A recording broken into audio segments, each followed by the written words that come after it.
ক্রীড়া উপদেষ্টা আসিফ মাহমুদ সজীব ভুঁইয়ার আশ্বাসে কর্মসূচি বাতিল করেছে বৈষম্য বিরোধী ছাত্র আন্দোলন। এর আগে হাতিয়া এবং সাভারে ছাত্র জনতার উপর আওয়ামী লীগের হামলার ঘটনায় ব্যর্থতার অভিযোগে স্বরাষ্ট্র উপদেষ্টার বাসভবন অভিমুখে যাত্রা করে সংগঠনটির সদস্যরা।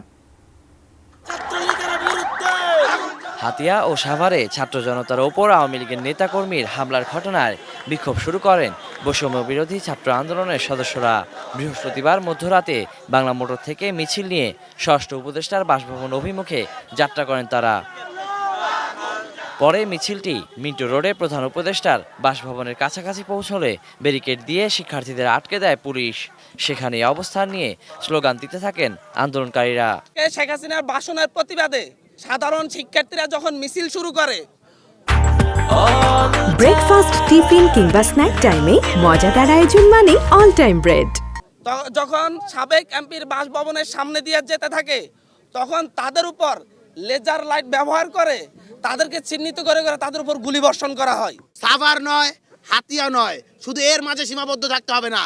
24 ঘন্টার মধ্যে অনতি বিলম্বে সারা বাংলাদেশে সাঁড়াশি অভিযান পরিচালনা করে অবৈধ যত অস্ত্র রয়েছে সেগুলোকে উদ্ধার করতে হবে। এই আওয়ামী লীগ এবং নিষিদ্ধ সন্ত্রাসী সংগঠন ছাত্রলীগের যেসব নেতারা এখনো হাওয়া লাগিয়ে ঘুরে বেড়াচ্ছে তাদেরকে 24 ঘন্টার মাঝে গ্রেপ্তার করতে হবে। খবর পেয়ে মধ্যরাতেই ঘটনাস্থলে ছুটে যান যুব ও ক্রীড়া উপদেষ্টা আসিফ মাহমুদ সজীব ভুঁইয়া। ছাত্র জনতার জন্য কেউ হুমকি হলে ছাড় পাবে না বলে মন্তব্য করেন তিনি। যে অস্ত্রগুলো জনগণের জন্য হুমকি স্বরূপ এখনো বাইরে আছে, সেগুলো দ্রুত উদ্ধার করার জন্য আমরা সরকারের সর্বোচ্চ পর্যায় থেকে নির্দেশনা দিব। যে কোনো ফ্যাসিবাদী শক্তি, পরাজিত শক্তি যদি কোনোভাবে এদেশের জনগণের জন্য হুমকি স্বরূপ হয়ে ওঠে, তাদেরকে বিন্দু মাত্র ছাড় দেওয়া হবে না। ক্রীড়া উপদেষ্টার আশ্বাসের পর ফিরে যান বৈষম্য বিরোধী ছাত্র আন্দোলনের নেতাকর্মীরা। ওয়ালিউল সাকিব, এটিএন নিউজ, ঢাকা।